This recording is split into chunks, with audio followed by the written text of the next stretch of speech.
Bab 2557. Formasi penghancur iblis. Pada saat ini, orang tua bermarga Gu itu akhirnya terlihat sedikit tergerak. 30.000 lebih batu roh berkualitas, ditambah 5 keping batu abadi. Eric Kin memang memenuhi syarat untuk mengguncang 40 lebih kultivasi iblis. Bagaimana, kakak seperguruan? Saat ini kamu tidak bisa berkata apa-apa lagi, kan? Wanita tua itu tersenyum dan berkata, "Ini belum apa-apa, adik seperguruan, jangan senang dulu." Orang tua itu mendengus, tentu merasa sedikit tidak senang. Meskipun formasi penghancur iblis telah disiapkan sebaik mungkin, ingin menyakiti para kultivator aliansi darah, aku rasa itu sudah cukup. Tetapi jika ingin membunuh para kultivasi iblis dan bahkan membantumu memenangkan taruhan, itu jauh dari kata cukup.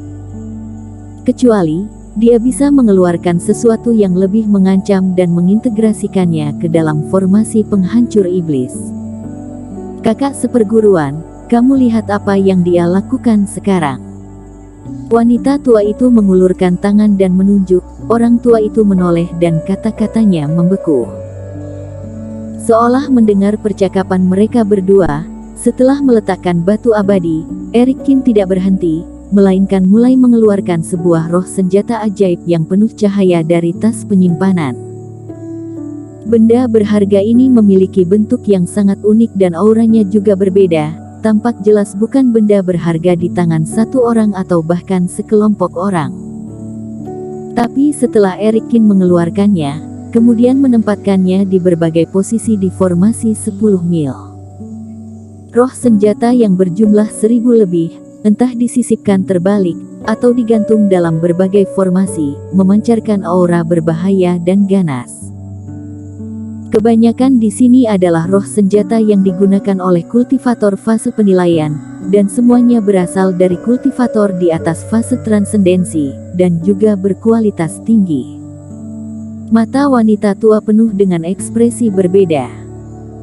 Jika Eric Kin mengeluarkan batu roh dan batu abadi, membuat dia hanya sedikit tertarik, tetapi saat ini, ditambahkan dengan ribuan roh senjata, ini sudah sangat berbeda. Kekuatan peledakan roh senjata fase penilaian, meskipun tidak sekuat seorang kultivator, tetapi tidak lebih lemah dari pukulan penuh. Dan sekarang roh senjata yang dikerahkan oleh Eric Kin setara dengan pukulan terkuat dari berapa banyak kultivator. 30.000 lebih batu roh, ditambah batu abadi di inti formasi, lalu dikombinasikan dengan roh senjata, meledak bersama. 40 lebih orang dalam aliansi darah, apakah ada orang yang benar-benar menghentikannya? Ekspresi orang tua itu juga menjadi serius dalam sekejap. Tidak ada ekspresi rileks dan bangga seperti sebelumnya. Eric Kin terus-menerus mengeluarkan berbagai macam serangan mendadak, kemudian terjerat menjadi formasi spiritual, dan sudah memiliki cita rasa formasi penghancur iblis. Bagaimana, kakak seperguruan, apa komentarmu kali ini? Wanita tua itu berseru. Sebelumnya, setiap kali Eric Kin mengambil tindakan, orang tua itu pasti akan menunjuk dan mengkritik. Sekarang dia juga ingin melihat apa yang akan dikatakan orang tua itu. Mulut orang tua itu berkedut.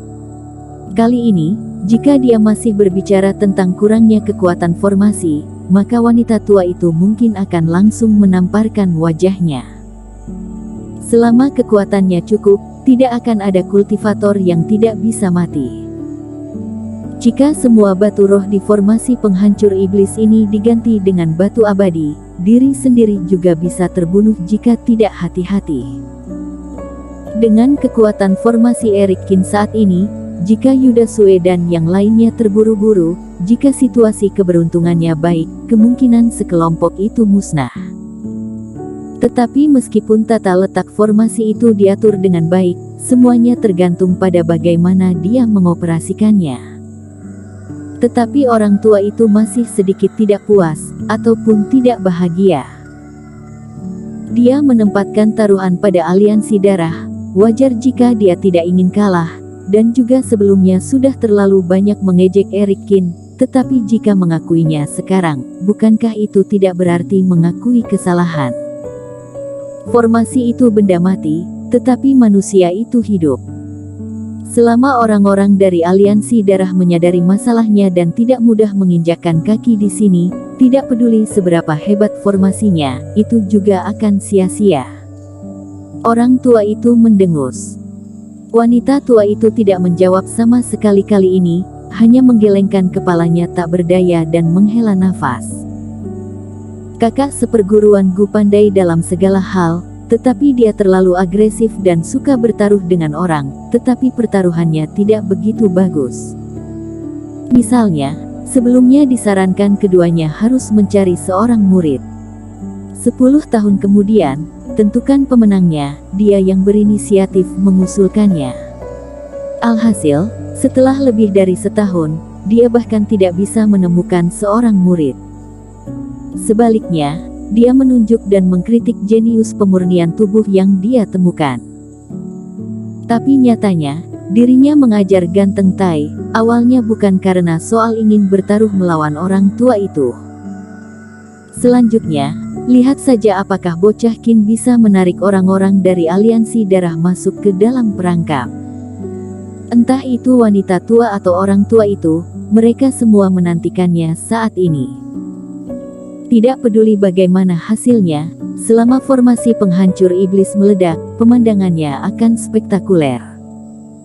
Pada saat yang sama, jarak yang sangat jauh dari wilayah laut, Nicholas Peng yang sedang memanggil orang-orang di kapal spiritual untuk membahas masalah, tiba-tiba bersin. Menyentuh hidungnya, mata Nicholas Peng melintas jejak keraguan. Dirinya berbeda dari orang lain diam-diam diomongin di belakang oleh orang lain, pasti memiliki reaksi seperti ini, tetapi jika dirinya kehilangan properti, maka tidak bisa menahan diri untuk tidak bersin. Tapi dia sudah melarikan diri dari sekte sihir Wuying, dan barang-barang yang tertinggal di aula itu tidak berharga, dan dia juga sudah lama tidak menganggap ini sebagai miliknya. Dia membawa semua barang berharga yang tersisa bersamanya dan tidak ada yang hilang. Barang apa yang hilang? Hatiku merasa sedikit sakit. Mata Nicholas Peng berkedip, dan tiba-tiba berbinar.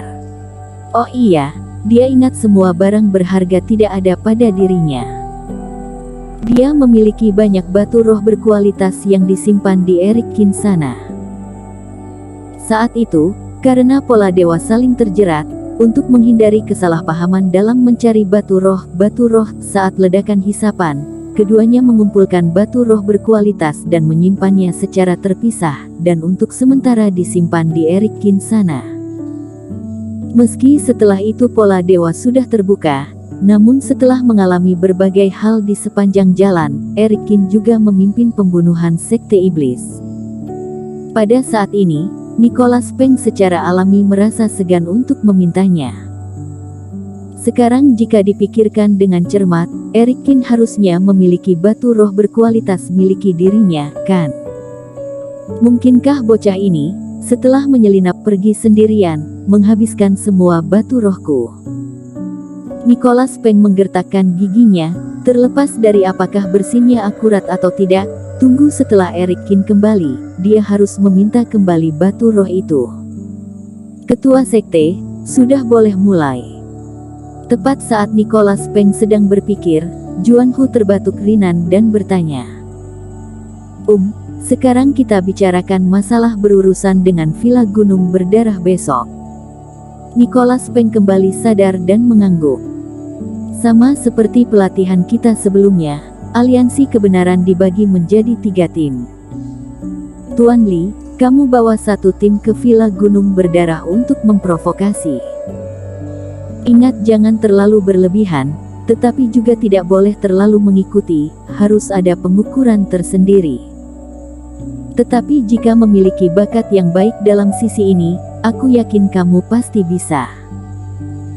Kemudian 2 tim lainnya, 1 tim memang secara khusus melakukan berbagai metode kultivator toksin, bersembunyi 50 mil jauhnya, di pulau terpencil yang telah kami atur, sehingga kultivasi iblis yang mengejarnya akan menderita. Tunggu, mereka merasa seperti terjebak, kemudian ingin berbalik dan melarikan diri. Tuan Zhang, kamu baru bertindak dan bunuh mereka dengan cepat.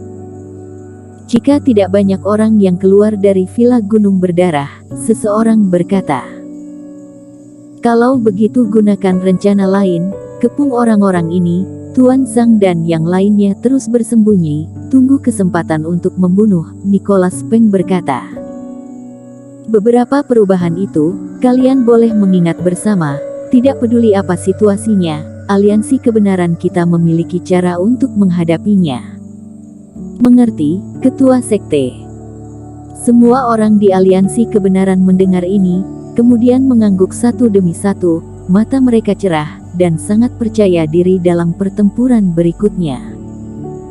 Eric Qin meminta Nicholas Peng untuk bergabung dengan aliansi kebenaran, alhasil menjadi letnan tidak sampai 2 hari, dia sudah dipromosikan menjadi wakil ketua sekte. Faktanya, saat itu ada banyak orang yang tidak yakin. Bersambung.